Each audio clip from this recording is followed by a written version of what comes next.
Hello everyone, आप सभी को मेरा प्रणाम और मेरे यूट्यूब चैनल संजना कोठियाल में आप सभी का बहुत बहुत स्वागत है।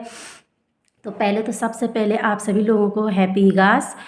इगास उत्तराखंड का एक पारंपरिक त्यौहार है और इगास हम क्यों मनाते हैं, इसी पे मैंने एक कहानी आप लोगों के सामने रखी है जो कि मेरे ताऊ जी ने मुझे सुनाई थी।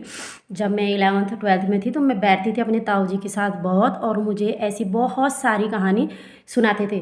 तो चलो आप लोगों से भी थोड़ा शेयर करती हूँ मैं अपनी ताऊ जी वाली कहानी।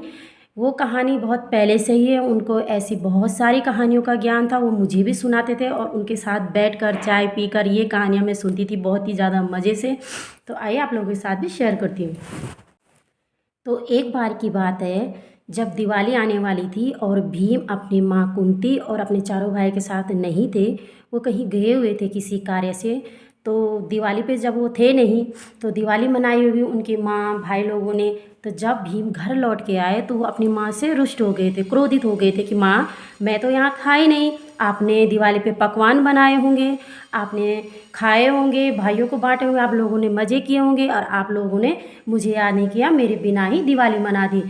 तो इस पर माँ कुंती कहती है कि नहीं मेरे पुत्र, तो आज ही घर आया है तो तेरे लिए मैं आज ही दिवाली मनाऊंगी, और जब मेरे पांचों बेटे मेरे साथ हो तो मेरे लिए तो वही दिन दिवाली का है। इसको भीम दिवाली के नाम से भी जाना जाता है। उस दिन पहाड़ों में चूड़े यानी कि धान को भिगो करके ओखली की सहायता से जो तैयार होते हैं उसको कहते हैं चूड़े। हमारी भाषा में चूड़े कहते हैं, पता नहीं हिंदी में क्या कहते हैं मुझे नहीं पता, पर वो पोहे के जैसे दिखते हैं। तो उसमें तिल अखरोट मिला के बहुत टेस्टी होते हैं वो खाने में।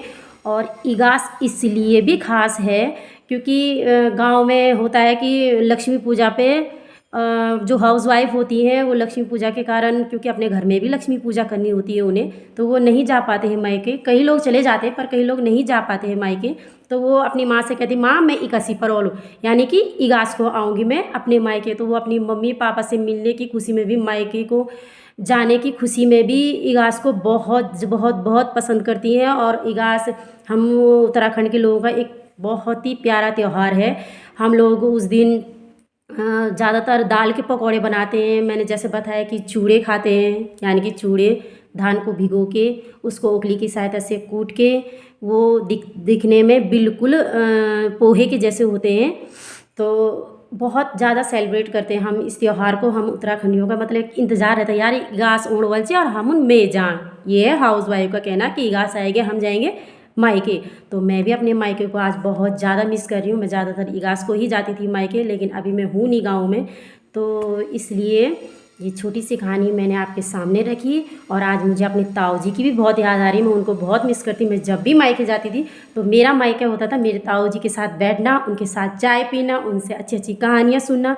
अगर मेरी कहानी में कोई भी त्रुटि रह गई हो या आपको लगा हो कि नहीं ये कहानी इस तरीके की नहीं है, तो आप प्लीज़ मुझे माफ़ कीजिए। मेरी ताऊ जी ने तो मुझे अच्छे से सुनाई थी, शायद मैं ठीक से बोल नहीं पाई आप लोगों के सामने। तो वंस अगेन आप सभी को हैप्पी इगास, प्रणाम आप सभी को। और प्लीज़ मेरे चैनल को सब्सक्राइब कीजिए, लाइक कीजिए एंड शेयर कीजिए।